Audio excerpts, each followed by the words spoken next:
just a few more notes on distributive property.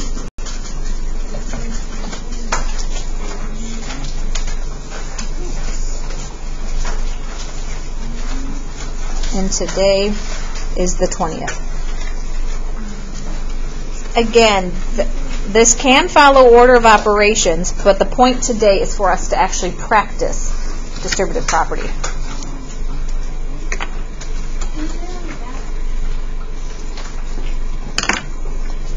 So what we have to do is whatever is on the outside has to be multiplied by everything on the inside. This is just what we reviewed.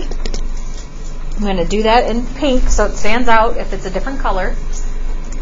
So it will be 8 times 2 plus 8 times 4. 8 times 2 is 16. 8 times 4 is 32. What is the answer to this? 48. So half of the problems in your work, not half, but those that are distributive property, half are like this, and then I'm going to show you a different type of distributive property problem. Yes? Do you have to write it out? Yes. That's the whole point of this. The whole point is for you to write that portion out. Okay. I'll give it a minute. Question? So, like,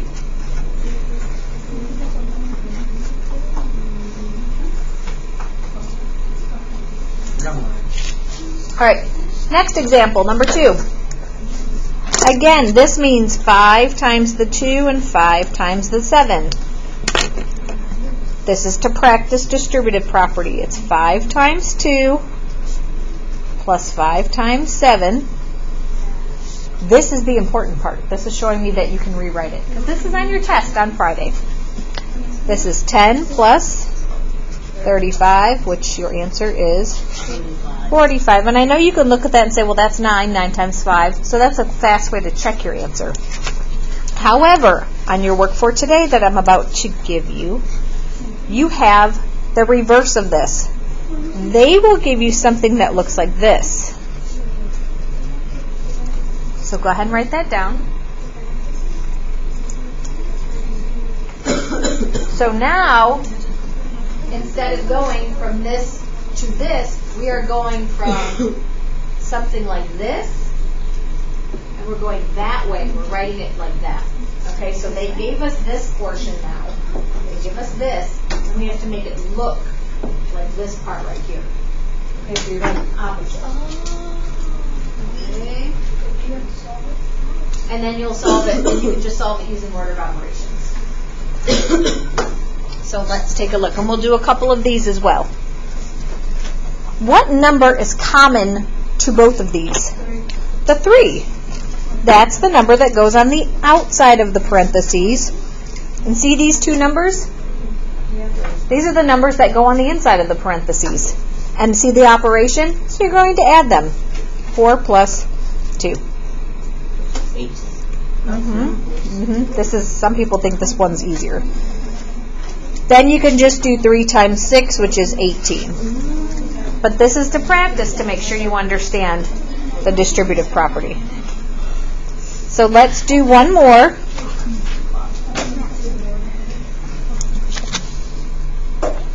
Thank you.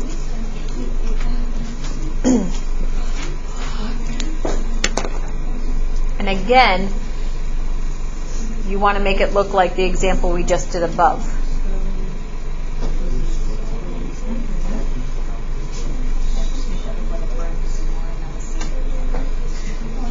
I mean, you know what you're doing. So when you have that one that you have before, Yes, so sir. you're doing it backwards instead of like how you like do multiplication.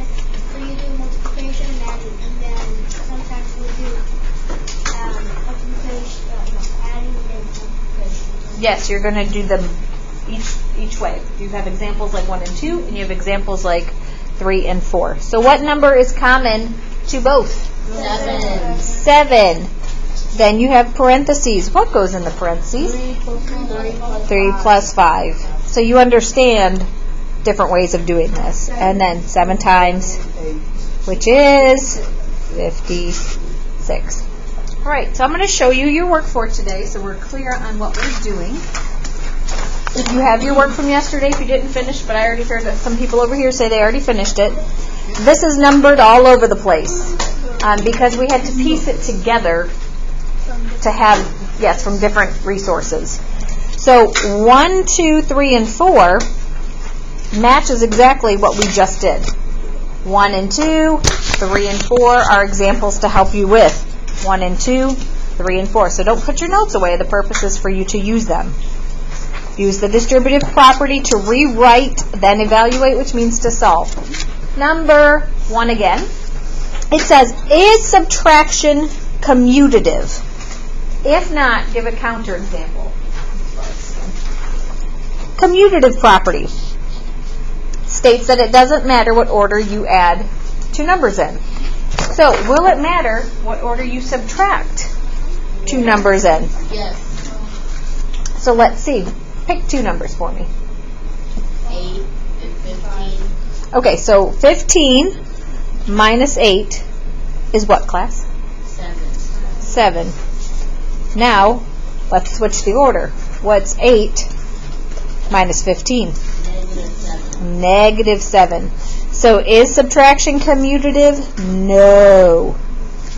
You cannot switch the order of subtraction. Order matters in subtraction and division.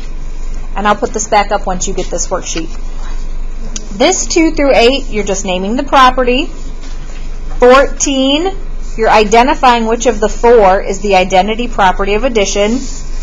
15 and 16, again, is this a true statement? And if not, give a counter example, which just means prove it if it's false. Okay.